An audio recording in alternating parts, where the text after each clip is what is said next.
Hello, everyone, and welcome to Megahaulin, a podcast based on the Wise Wizard game Star Realms. My name is Dustin, and I am your host. Welcome to episode 121, friends, recorded on May 9th, 2025. It's great to be back with you. I'm excited that we've kept our 2-month streak alive of recording a new podcast and releasing it each month. And I wouldn't be able to do that if it wasn't for my incredible, amazing co-host, Rick Darklighter DeMille. Hey, Rick, welcome back. We're starting a streak here.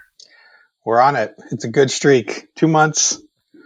And yeah. And I'm glad to be on to reprimand you, Dustin, for jinxing my Cubs. Oh, no. Well, they're still in first place. Well, their division's terrible. But for the listeners' benefit, I was coordinating times of when Rick and I could get together and record, and the Giants were visiting in Chicago. To be honest, I should have worked it out, and I should have come to Chicago. I have a couple of things I need to do in Chicago. They just opened a Harry Potter store there that I would want to go visit, and I could have come, and we could have probably caught a game, so we'll have to think about that in the future. But the first game, the Cubs put a sincere shellacking on the Giants. They beat them like 11-4 or something like that. It was nuts. And then I guess the tables have turned, Rick. Well, you messaged me and said, "Tell your Cubs to leave the Giants alone," and I said no. And the Cubs haven't won since. Well, you should have been nicer. You should have been nicer about it. Who jinxed them? Was it me or was it you, Rick? Me thinking that you jinxed them? I don't know.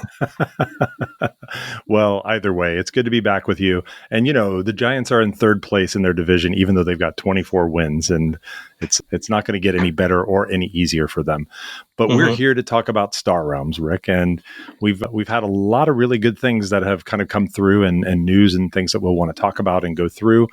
I think right up front, maybe we want to recognize and kind of acknowledge that Star Realms has actually been added to the shortlist on a couple of different awards. The UK award game show that's coming up. In fact, actually, there's going to be a Legend series there at the UK Games Expo at the end of May. They have nominated Star Realms Academy as one of the best children's games. And then they've got the Star Trek version of Star Realms, the core set, on the best card game strategic. I don't know if we really give that credit to Wise Wizard or not, but it is a Star Realms game engine, like Cthulhu Realms. Pretty nice to see, even 10 years later, this game system is still getting recognition. Yes, and that is good. It means that there's life in the game. They've actually also announced an expansion to the Star Realms Star Trek. I don't know if you've seen it, which interests me. I didn't get Star Realms Star Trek, but they're adding a Borg expansion where one of the players can play as the Borg and try and assimilate their opponent's ships. So that sounds kind of cool. That's a cool mechanic. Yeah, like the original I've heard is pretty much Star Realms, just with pictures of Star Trek ships. It's like the same cards.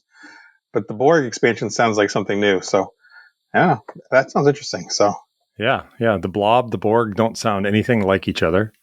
But yeah, I mean, I think it's pretty fun to see that the game is still kind of up. There was also an award for best family game. The 2024 Board Game Quest Awards actually awarded Star Realms Academy as the best family and kids game, which is another great nod to the game. So they're bringing in new players slowly but surely. Who knows? The next Legends, Rick, may be learning on the Academy. And, you might have to face one of them down at Origin or something. Gladly. I haven't tried that, but yeah, that'd be fun. The Academy. Yeah. I mean, your kids are all already, they started with Advanced, so I think it might feel a little kiddie maybe to take it back a couple of notches, but still it'd be curious to see what they thought. Yeah, it'd be interesting. Let's see. We have a couple other big things to talk about, but I think the largest bit of news is around the Star Realms Conquest expansion. So for those who will remember from the last podcast, there's a standalone expansion for Star Realms that includes a bunch of new cards that are like planets that can give you bonuses. There's an ability to conquer them and take them from the trade row. There's new commanders, 5, in fact, new legendary commanders, new expansion packs, a bunch of promo cards included. And the company posted this over on GameFound to crowdfund. And they made an announcement earlier this week about the intention to bring it to the digital app first. What was your reaction? In fact, they said if you're a legend, if you're a backer, or if you already have a Star Realms digital legend account, you'll already get access to this in just a couple of weeks, right? Yeah, it was May, I think next week, maybe. I can't remember the exact date. May 16th, maybe. I could be wrong about that specifically, but I was excited. To be perfectly honest, I wasn't planning to back the project only because, like, my kids don't play in the physical game anymore with me, so I don't have anyone to play with. So, but the cards and the new features and mechanics sounded interesting. Yeah. But I have the Legends account, so that means without having to pay anything, I'm going to have access to all this new stuff. So I was excited about the announcement personally that is coming to digital. Well, what's really interesting, and I don't know if I misread this because I thought that they were taking it to digital and that, you know, at some point in the later they may print it. But the announcement that they posted over there, they said, to avoid any tariff-related complications, this project will be for digital product only. Backers will get to play these new sets early in the Star Realms digital app. We will also offer legend accounts on Stretch Pay. So I guess Stretch Pay is you can pay over time. I guess that's the idea, like a credit, like you pay $10 a month or something like that. So really, this is completely changing the tone of the project, right? I mean, now instead of it being a crowdfunding, they're converting it into digital and basically distributing and saving the cost of the printing entirely. And everything. Yeah. Right. Yeah. Right. I mean, they could always do that in the future at some point, perhaps to print it, but this is, they're saying it's due to tariffs, and it's kind of interesting because if you think about the normal crowdfunding process for them, they tend to make all these stretch goals. And one of the things that we've talked about on the cast in the past is that when they add these stretch goals, those things are very rarely fully designed. Yeah. So if there's like a new card or there's a new boss or a new commander or something, like they have to go design that card, then they have to balance it, and then they have to get it produced, and then they have to get it into the set. And I feel like it'd be really interesting if we had another interview with those guys to understand if that aspect of you're sort of hoist on your own petard, like your success is actually causing you all this extra headache, because in the older past, going back to the Colony Wars and the other days, you know, when they would start to do expansions, they tended to have most of it baked and ready to go. And now it seems like maybe it's not quite as baked, but there's no way they could take this to digital so quickly if they didn't have a system ready to go and effectively ready to get printed. Yeah, I think you're right. I think that makes sense. And so maybe there won't be, I wonder if there will be those stretch goals still, and whatever is included will just be put into digital too. I don't know. That'll be interesting to see. Yeah. There was a lot of feedback, and you know, some of it not very positive.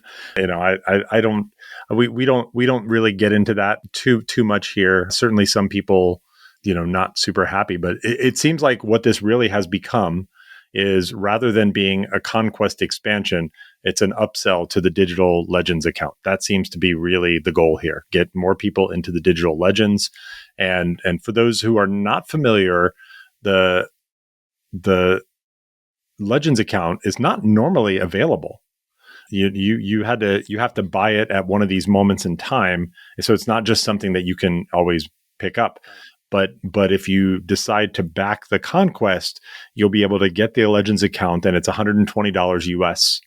And I guess, I don't know if it's a built-in thing to the GameFound platform, but they have this stretch pay, so you can break it into 12 payments of $10 a month, but you get the benefits right away. They don't make you wait till you pay it off entirely. They just basically give you the Legend account up front, and then just let you kind of pay it off over time if that's your plan.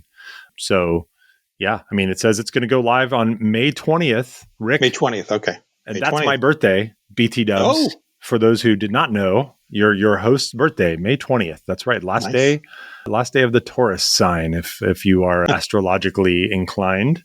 And so at 10 a.m. Eastern, it will go live.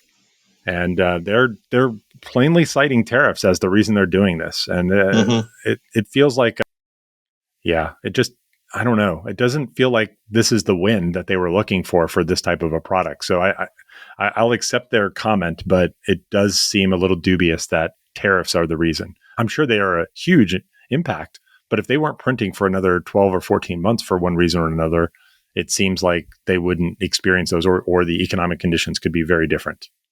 They could. Yeah. But we don't know for sure. So I don't know. Yeah. And then they did comment, will these sets ever be printed so we can play with them physically? And says, yes, just not part of this campaign. I'm confident that eventually these tariffs will be removed or settled down to a manageable level, and we will find new printing solutions. I guess, to be honest, and this is Rob's comment, Rob Doherty, the CEO of Wise Wizard Games. I guess we don't necessarily know to what degree the tariffs are, but I think most of their printing was done in China, and I don't remember, but it seemed like it was some astronomical number, especially on China, that had happened. So I don't know what the current, you know what, actually, I should ask. Let me see. Current Chinese tariff. What's the level? So it says the average tariff on Chinese exports, this is an AI overview on Google, is 124%. And then the U.S. has placed at least a 145% tariff on most Chinese imports. So that would mean everything would be 150% of the cost, right? So that's pretty ridiculous, especially for this. I think that the hard part that I'm having connecting, the hard part for me to connect, if you had to take those boxes and put them into brick and mortar stores or put them on Amazon, and then just rank and filers who find Star Realms are going to buy them. Like, think about Catan. Everybody bought that first version, and then they're like, oh, there's cities and knights, and then they're like all the expansions that you could get. Once you get into Catan, you then want to buy the next version so you can have more players, or you can add a little bit more to the game. So I think that would be the biggest penalty for them to sell physical copies at 150%. That would be really tough to compete against all the product that's already out there, or people who bring that, or are able to bring that printing into the US and sell for less. So who knows? Maybe this is the main reason. But sorry to finish that point. The people who usually buy these up front as crowd backers are not the rank and filers in the brick and mortar stores. So they are a lot less price sensitive in my experience. They don't care. They just want to get the thing and make sure that it happens. So I'm just kind of curious to, contemplate why would they really say tariffs are the answer, only because the audience that's likely to get them funded is a lot likely to be the least price sensitive. Yeah, I don't know. That's a good question. We don't really know. I guess hopefully a year and a half from now, settle down. But yeah, there's no guarantee of that. Hopefully sooner than that. It's my day job. I mean, I think a lot of PlayStations come out of China. So it's going to be painful. But I guess talking about the Conquest expansion or editions themselves, one thing that looks interesting is the new commanders. Mm-hmm. There's 5 new commanders, and they are monofaction. Right. Commanders. Yes. Except for one, which is a Merc commander, which is interesting. They have cards that ally with all factions. Yeah. Not like single cards that ally with all factions, but they have like a couple cards that are allied by Machine Cold and a couple that are allied by Star Empire. So I'm very interested to see how those new commanders play. We don't know who they are, like which legend winners they'll be. Those pictures aren't in the app yet, but I'm definitely excited to give it a shot. Give the new commanders a shot and these new planets and all this stuff. So. Well, now that we think about it, did they? I wonder, are all of the commanders so far? All the commanders have been legends. I'm trying to think if that's true.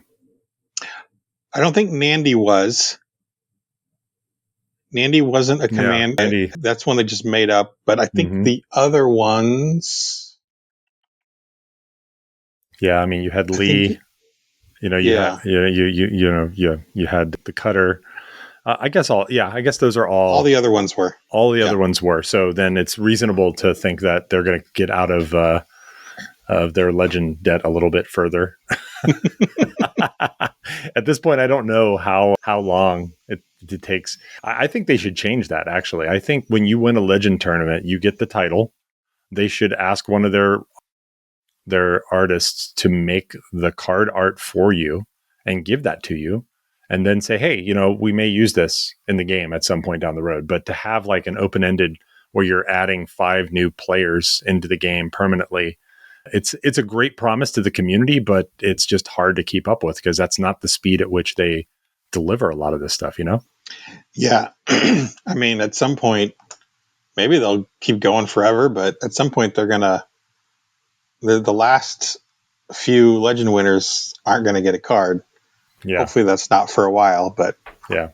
Or there'll be a cantrip, like they'll end up as a hero or something like that. It'll just be kind of like a cantrip card, something along those lines. So yeah, it's been really interesting, actually. I mean, just to step back a little bit more into collectible cards. Have you been? I know you used to play Magic. We both used to play Magic a lot, but have you seen the cross branding and collaboration that Magic has been doing? They have Star Wars, Marvel. They've got anime, all kinds of cards that they're doing with Magic. And what they're doing is taking classic cards. Wars. Yeah, they're doing classic cards. So they're not doing, it's not like a special card for Wolverine or something along those lines, but they're doing classic cards like Counterspell, and they're just putting a Marvel character on there that most aligns with like the energy or the idea of that spell. So it still costs 2 blue or 3 blue, whatever it costs. Yeah. It still has the same casting cost. It's like they just made a variant of it that is Marvel themed or Disney, whatever, not Disney themed. I haven't heard that. Disney's got their own thing. Disney's got Lorcana. Yeah. Have you tried that game at all? I played it at Gen Con. Same with the Star Wars Unlimited. And they were good. I liked them. The one thing I liked about, which one was it? They're both blurring together. The Lorcana was interesting because your mana was your deck. Like it just built up as you go. So you didn't run into those situations where you just didn't draw any lands, Right. So that was an interesting, I guess, adjustment they made. But yeah, I liked them, but I just can't afford them. So yeah, it was really interesting because one of the guys who was designer on that game, I met him actually at D23. He's a big fan of the Roosevelt shirts. This is the one time I'm not wearing a Roosevelt. I'm wearing just a regular T-shirt. But he's a huge fan of Disney, and of course at the Disney events, the Roosevelt's guys had just Disney shirts, and so the Lorcana guy was a huge fan and he wanted to get those shirts. And so he was just chatting with us and we were talking about shirts. And I was like, oh, what are you doing here? He's like, oh, I'm here. We have this new card game, Lorcana, that we're announcing here. And I kind of chatted game industry, talked to him just a little bit, but it was pretty funny to, bump into somebody who's got a big thing that they're doing in that other part of the world. But like the thing that brings us into a conversation together is like, loud, annoying shirts with Disney characters on them. So it was pretty cool. Let me ask you a question. What did he design? Was he a designer of the art or the game? The game. Okay. He was one of the guys. I know the guy who was in charge of the art for Lorcana. Oh, very cool. We were friends in high school. So I don't know. Maybe maybe we knew the same guy. Oh yeah, no. He was picking up the pieces. Yeah. But yeah, it was good. And I actually have like a couple of Lorcana decks here that are unopened because I haven't played it. And D23 was not the place to play it or to try it, but it certainly was quite a bit of fun to watch what was happening and to kind of know. You just kind of know. They had promo cards and things they were giving away, and they were really valuable online for a little while and things like that. But I didn't want to stand in line to get the card. Oh my gosh! The Gen Con where Lorcana was released, I've never seen lines like that at Gen Con. It was insane. Yeah, I avoided those lines too. Yeah, probably a good idea. So let me see here. What do you got here? Yeah. Just to answer your question on audio, I can edit this out. But when you talk, I see your waveform under like you do. if you look on the timeline, I don't see any oscillation, but I do see your waveform going across. So it looks like we're fine. In the past, I've seen my own move up and down, but I'm not seeing it this time. So I just got worried. Oh, okay. Well, yeah, I can see your waveform. So okay. Yeah. All right. Well, it will be interesting. I have to decide. So you already have the Legend account. I actually did not get one. So now I need to decide if I want to deposit $120 into Star Realms for the access to this. I got to say, I'm pretty excited about this, and it's going to include those commanders too. So we're going to see those things pretty quickly. I don't feel like I'm going to be able to talk very, very well about what's going on in the game unless I get access to the Conquest here, Rick. Yeah, it seemed a little pricey. I don't know if I've recouped. Maybe I will with this release, the money, but it is nice. If you are somewhat active in the game, if you play the tournaments, if you do the arena, if you buy all the expansions when they're released, basically you get everything. You have unlimited credits towards tournaments and the arena refreshes, and every expansion that's released you get. Oh, wow. Okay. So, if you're a long-term user, at least you're planning on it, it might be worth it, especially now that if you can spread it out over a year. Yeah, that's a really good way to put it. Yeah. I've asserted a long time ago on one of these episodes that the server costs to keep the game up and running are probably would surprise people how much it costs to keep the game up. And then there's the management of like putting a new arena, programming that in, changing everything around. I'm wondering if this is also just to make sure they've got, money to keep the lights on. Because I haven't noticed that they have too much in the way of super users that are buying a lot of credits. I mean, have you bought any credits in the game prior to your Legend account? No, I never bought credits.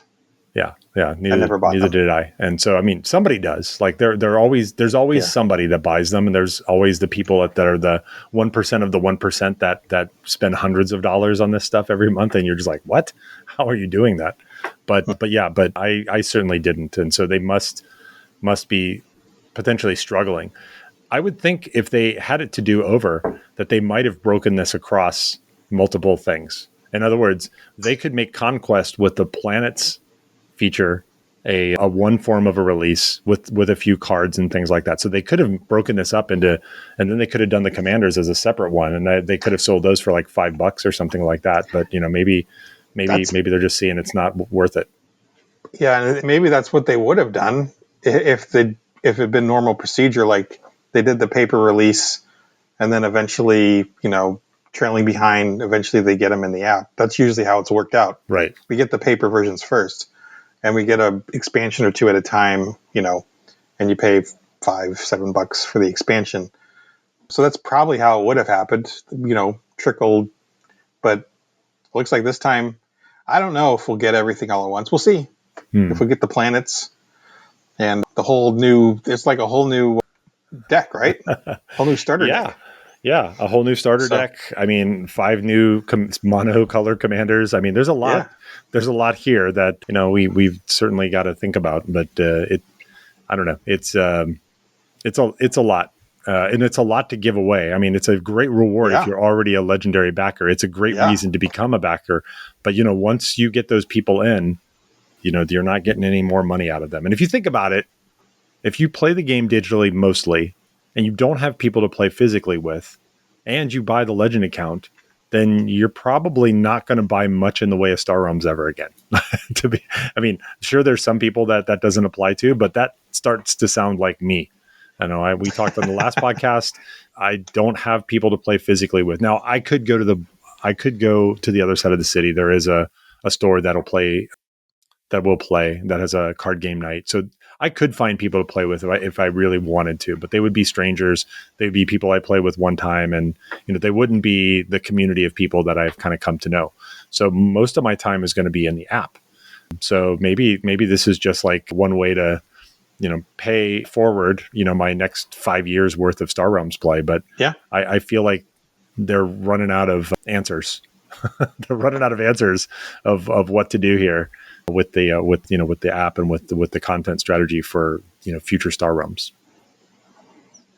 I don't know. Could be. Hopefully they can think outside the box and keep it going, because I'm still enjoying the game. So yeah, I mean, that's what it comes back to. It comes back to. Now, somehow, Rick, we have gone all the way almost a half hour into this podcast and have not mentioned our amazing website, megahaulin.com, which is the home for all of the best discoveries, strategic discoveries of the game. Some of the best writers in the history of this game who have done deep analysis and have showed us a lot of strategic views about how to play this game as it has evolved over the last decade, have written and published to megahaulin.com. If you are a new player, if you're listening to this podcast and you're halfway through it, or at least in 30 minutes into it, and you're just finding out about this, well, you should just definitely check out megahaulin.com. We've got a lot of articles there depending on your level of experience, so you can learn about the game. You can dive as deep as you want into strategy, and of course, one of the things that people have consistently gone to the Megahaulin site for has been Rick's incredible card tier list. But as we talked about a while back, we were running into a little bit of difficulty with the platform that you had built this on. Well, thank the maker. Earlier this week, Rick didn't even tell me this was going to happen, so it was a surprise. It was a great surprise to me too. I get an email. Someone has posted a blog to megahaulin.com. I was like, "What is it?" And it's like, "Oh, updated card tier list." And I was like, "Yes, thank you, Rick." So why don't you, for everybody, kind of give us the background of like what was going on, and then like what did you change here, and like what's of new interest for people who haven't seen it in a while.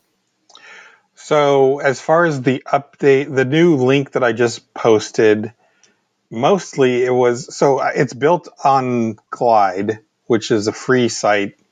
There's paid versions, but I don't pay for it. It's a free site, but there were limitations. It basically extracts data from an Excel or Google sheet and then makes it look pretty and sortable and presentable. And that's what you see in the card tier list. But the free version was limited to 500 rows of data, and we were running out with all these sets. We were getting close. But the new version, it's still on Glide, but they upgraded a lot of their systems. And as far as I understand, the limit on rows is much higher now. So we should be good for the free version. So there wasn't any new substantive data yet, or new cards or anything in the update. Actually, I was working on it today to add invasion to the app.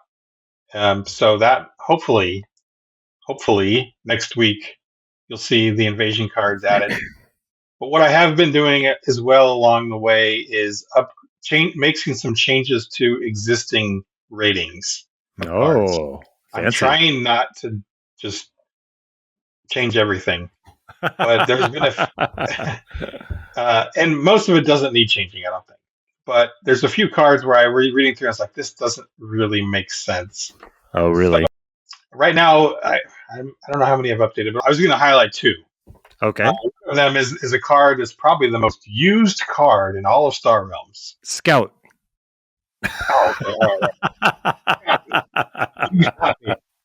One that's purchasable. The most used purchasable card in all of Star Realms. Probably it's got to be a cheapy guy, something on the trade row that's opening. I'll say the Cutter. No, it's not on the trade row. Is it on the trade row? Is the Explorer on the trade row? It's technically not in the trade row, because when you nuke things from the trade row, you can't hit the Explorer pile. So technically it's not on the trade row. But yeah, okay, so the Explorer. Explorer. Wow. So it was a tier 2 card for early and mid game. Mm-hmm. And as I went back, that's like, that's just not right. Like, Explorer is something you buy when there's nothing else to buy in the early and mid game. Like, it's not like you don't go for Explorer. It's what you buy when there's nothing better. Right. So it's not tier 2 is like, that's a pretty good card. Like, and if you looked, and as I was looking at other tier 2 cards, and especially in the early game, I was like, you don't buy Explorer over any of these. Yeah. So, except for some rare situations, like it's a bomb race, right? It's all 7-8 costers and in the trade row. You got to keep buying Explorers, but that's like a specific situation. So I have bumped for the early and mid game. I've bumped the Explorer down to tier 3, and in the mid game, Explorer's probably borderline tier 3 or 4. Yeah, I mean, when you're using, if you've got some kind of like crazy draw scrap engine going where you're getting, where you're getting some serious red incinerator kind of energy, that can be cool, but that's super situational. And I don't know how many times I've bought that card and it never worked. So I think this adjustment is warranted. And obviously, if you're playing Commander Lee, Explorer is great. Yeah, Explorer probably bumps up to tier 2. Maybe it's probably at least tier 2 for Lee, even in the late game. So there's situations. Yeah, because Explorer is a cycle, so there's really no harm to buying Explorer for Lee. But it's a very specific situation, right? And then the other card that I adjusted was it's the Patrol Bot. Let me make sure I got the name right. Patrol Bot. Okay. That is from the Fleets and Fortresses set. It's a red 2-cost ship.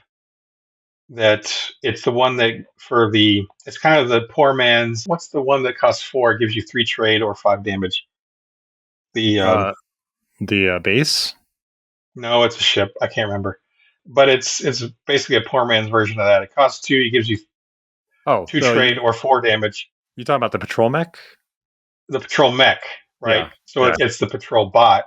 So it's only costs 2. It gives you 2 trade or 4 damage, and then it allies to scrap a card from your hand or discard pile. And that was rated as tier 1 for the early game and the mid game.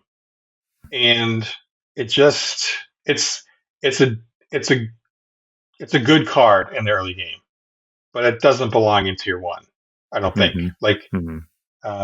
Some of the other, like a supply bot or even a trade bot, the ones that have the inherent scrap ability.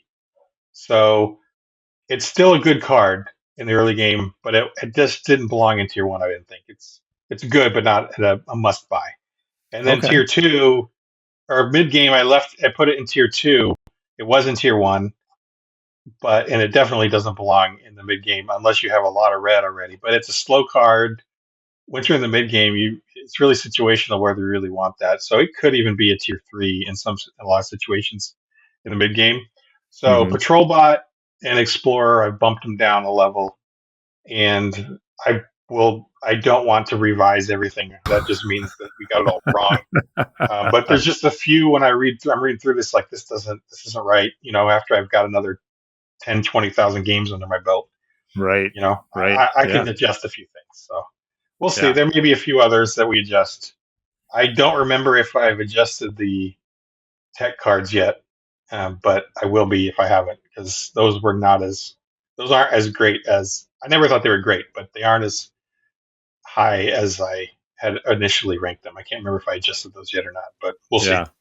I'm just looking here at the early game tier 1 cards, and these are sorted, I believe, alphabetically. I think that's the default filter here.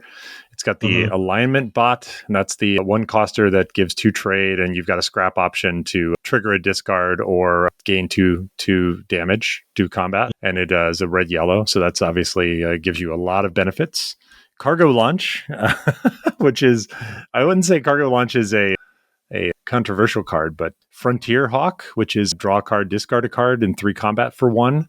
Yellow is very highly reflected here in the tier 1s, to be honest. Like I didn't filter it by color, but just looking at this first page all the way down to the farm ship, I see a lot of yellow, and some of it's multicolor, so it's not exclusively yellow, but yellow has a lot of good cheapies and early game cheapies. That would be interesting to look at. Like maybe I'll make a blog post about this, but like in tier 1, which colors are overrepresented versus under, and even by cost. Like the cost 1 cards, I'll bet Blob doesn't have a lot of tier 1 costers. No, I mean it's got let's see, I saw something here. Hold on a second. All cards early game. Did I go? Oh, I might have skipped to I'm just looking at the first page here. But in terms of the cheap guys, you've got the Unity Fighter is red-green, so that's in there. Assault Pod, Blob Miner, blob. Blob bot, wheel, blob. So green's here too. I guess maybe if I did a frequency check, we'd see that Yeah, I was they're thinking of like the cost ones, but yeah, when you get like Blob Miner's one of the best. To me, that's one of the best early game cards. yeah. Yeah, for So, sure. For sure. It's definitely, it cleans itself up. It gives you more trade than you paid for it, and it helps get rid of a yep. base at the end of the game or finish your opponent off. So yeah, those are nice cards. Yeah. This is a great resource, Rick, and it's really kind of you to really put the time in to do this, because when the cards get added, you got to think about them in the context of everything else. And I think I told you I will use this a lot when I'm playing. I'll be like, oh, what's that again? Do I care about that? Do I need to? Mostly, if it's a card that I don't buy a lot myself, I want to know if I want to prevent my opponent from getting it or building in that direction. And so if I'm using some type of removal or trade row removal, I'll go back and see, is this a card I need to be concerned about? So it's really awesome that you actually put this together. It's very helpful. One limitation, I think I've mentioned this before, and if someone has a solution, I'd love to hear it. Only one person can use it well, there's a tab on there for format filter. So if you're playing with a certain group of sets, you can put the sets in, like just put the letter we have designated that corresponds to each set. You can just put the letters in of which sets you're using, and then it'll just show you the cards in those sets. So that's really nice. But the problem is, what happens is they put in the sets, it puts those letters into a field in my Excel sheet, and then it filters based on that field. Well, so only one person can do that at a time. I see. And so if two people are like fighting over, so I've seen once someone responded like, I put in this set and then it changes to this other set, and I'm thinking, well, that's probably because there's two people trying to use it at the same time.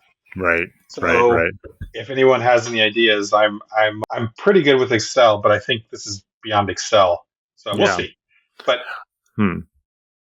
it's okay. It doesn't happen very often, but that's one of the limitations I wish I could fix. Yeah. Well, let more than one person use the filter. To be honest, if it's that important, somebody can also take a screenshot. Like you can take a screenshot and look at it, just as a quick reference. It's that's more true. If you need to search for like, what's this thing, or you're looking something up. But you could take a screenshot of it if you wanted and have that as a fallback. But one of the things that we haven't talked about, which is one of my favorite parts about this, you mentioned it in your blog post. You can actually save the URL to your home screen on your phone, and then you'll see a little megahaulin icon there, and then you tap that, and it immediately will open up a mobile appropriate view of of the database. So you'll be able to get in there and find out what you're looking for pretty quickly. So if you're playing on the go, or you want to have a conversation with somebody, you say, oh, it's that one card. What's that one card? The thing we say all the time. What's that one card? And we know two or three of it. It's a yellow. It's a base. You can go through and actually filter and find the answer to that pretty quickly, so you can have use it for your conversations. So I love that you can actually save that to the home screen and then make it a reusable and easily accessible space. So it's pretty cool. But yeah, the limitations are the limitations, but we've had it working pretty well for a while now. So I think to be honest, if it happens enough where people want to find a way to, I don't know if there's an advanced version of Glide where I can't see how it would work. How would you do that? You'd have to make copies of the database or like of the spreadsheet to be able to let people work in their own little area, like their little scratch space. Yeah, that's why I think it's beyond Google Sheets. It'd have to be an actual app, maybe. Yeah, or a database, like an actual database. Yeah. So if you're a database programmer and you want to help make this thing real, extra real, maybe raise your hand, drop us a line, megahaulin@gmail.com. We'd love to hear from you. Or if you just want to shower Rick with compliments and appreciation for a job well done, we'll also pass those on to him as well. So, definitely reach out to us. But yeah, I'll be back in there and using it this weekend, Rick. So I hope you're ready for some scrutiny if your guidance throws me off, or if I lose because I bought all tier ones, I'm gonna have some questions for you. Speaking of, for each page that has a card, if you go down to the bottom, you can add comments. And so if you think, so it's happened a few times. Someone said, I don't understand. Like, I think for reclamation station, I had said, hey, this could do 30, 40 damage. And their response was, no, it can't. It won't do that much damage. So then you could respond and explain. I don't think they understood that you can use heroes and gambits and all these other things and explorers as to add to the reclamation station's buildup. Yeah. But so people can, and there's been a couple times when they posted something and I was like, you have a point. So you can add comments and it's just for the whole community to see what other people have said about different cards. So yeah. I'm looking at that right now on Reclamation Station, and it's actually really good. Yeah, maybe I'm missing something, but your description of a ticking time bomb doesn't add up. Well, friend, you've not seen the horrors that I have seen. I've seen people tee off with this thing, and yes, it certainly can bring the pain. Awesome. Well, Rick, I think it's a good point here for us to put a pin in it. If you've listened this far, hope you guys are enjoying the new once a month edition. And I think I am going to actually release this. I don't know. I don't remember if I actually pushed the audio version of the last podcast. I think I just left the video version up. So I'm gonna update that. It's not that hard to do. So I think it just slipped my mind. I'm out of practice. So we'll get that back going again. But let us know how you like the show. What else should we be talking about? What are we missing? What's going on in your experience with Star Realms that we should know about and be talking about? Drop us a line, megahaulin@gmail.com. And of course, as I said, check out Rick's awesome card tier list, as well as all the other strategy materials we have over at the Megahaulin strategy blog, megahaulin.com. We hope you guys enjoyed the podcast, and I think we're going to sign off from here. So, Rick, until next time, keep scrapping those scouts. Scrapping those scouts. Yes, I got him. Take that, Marauder mode. Take that. So long, everybody. We'll see you next time. I didn't mean it. So long.